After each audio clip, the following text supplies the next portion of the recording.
of the game. Any other time they wanna make us insane.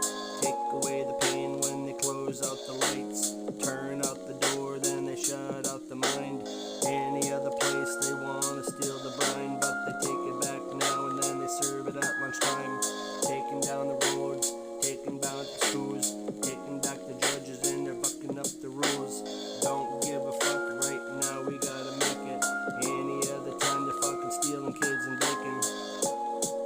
Do you understand what I'm saying? Any other time we gotta rise to the plan.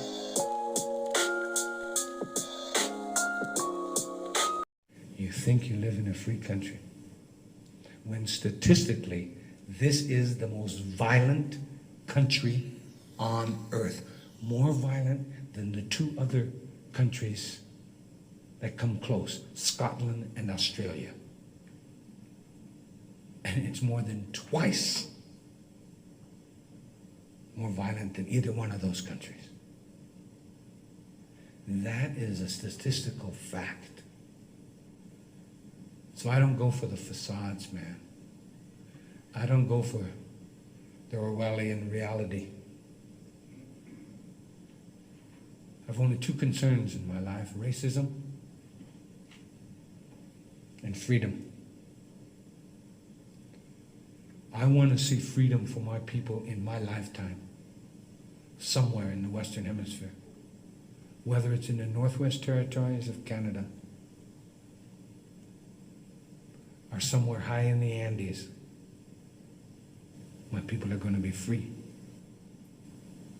And we're going to stop Denver from celebrating Columbus. And we're going to stop Denver from celebrating Indian killers. You know? We're going to stop the United States of America from naming, dehumanizing names, and employing and paying caricatures. Columbus has to die. After 500 years, kill him! Kill Columbus! His legacy still lives. Columbus has to die.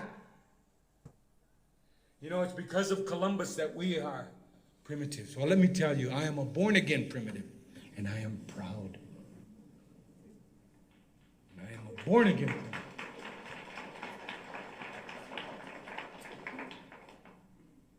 Legacy, that we are not human beings. You know, it wasn't until 1898, less than a century ago, the Pope declared us to be human beings. 1898. And he's coming to Denver. I'm going to be here.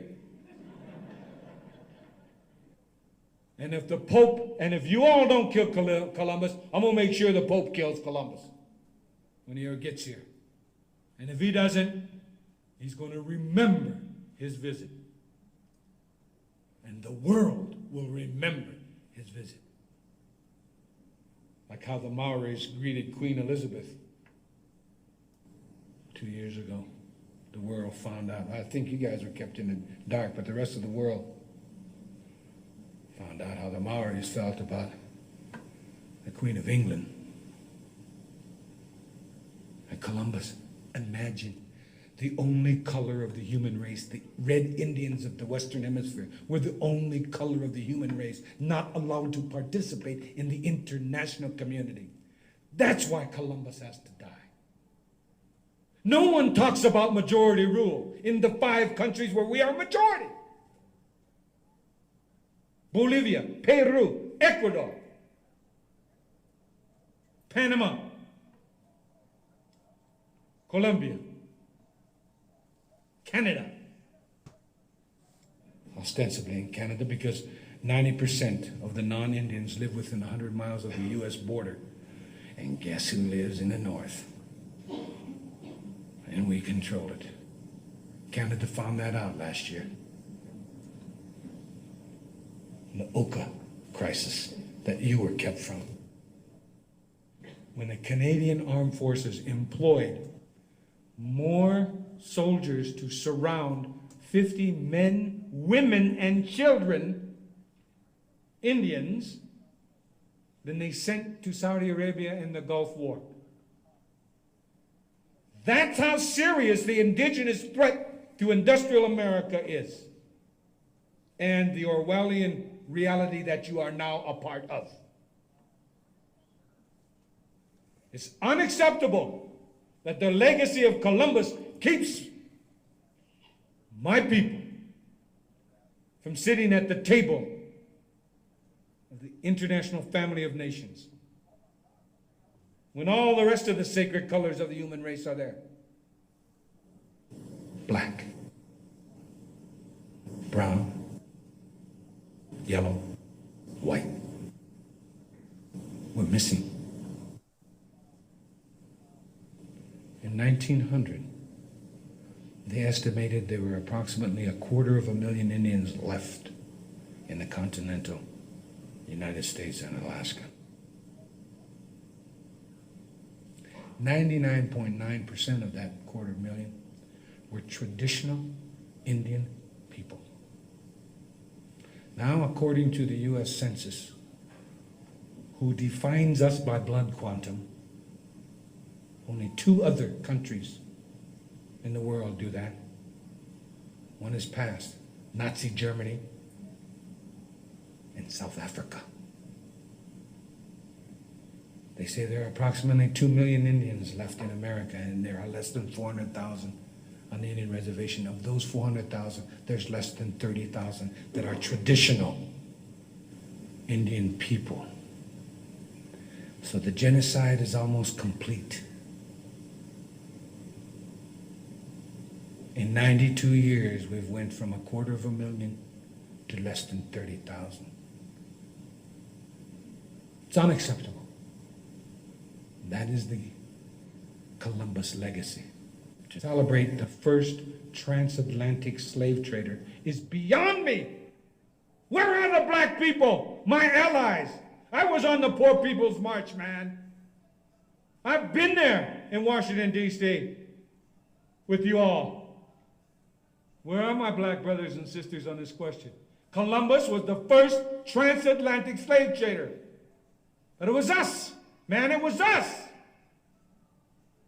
And this country and this city has the gall to celebrate it? And everyone knows he was a half a world off course. I mean, that's buffoonery, man. You can't be more off course than a half of a world. How can you celebrate a clown like that, man? How can anybody be proud that he's a hero of questionable ancestry? Because the Portuguese, who employed him first as a slave trader up and down the West African coast, that alone, I should be marching with thousands of black brothers and sisters on Columbus Day. Where's our allies, man? Where's the Catholics? Huh?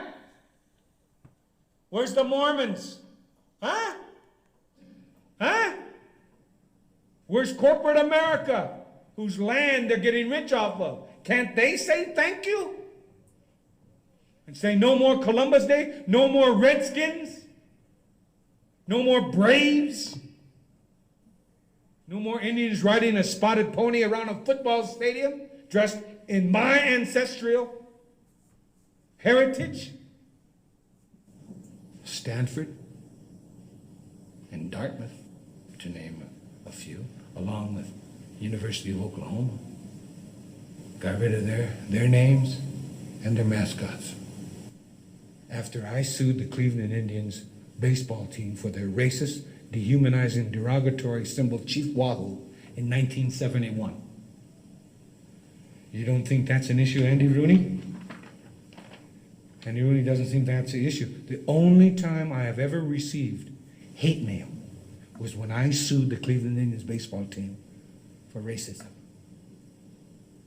I didn't even get hate mail from the leftists when I fought against the Sandinistas, man.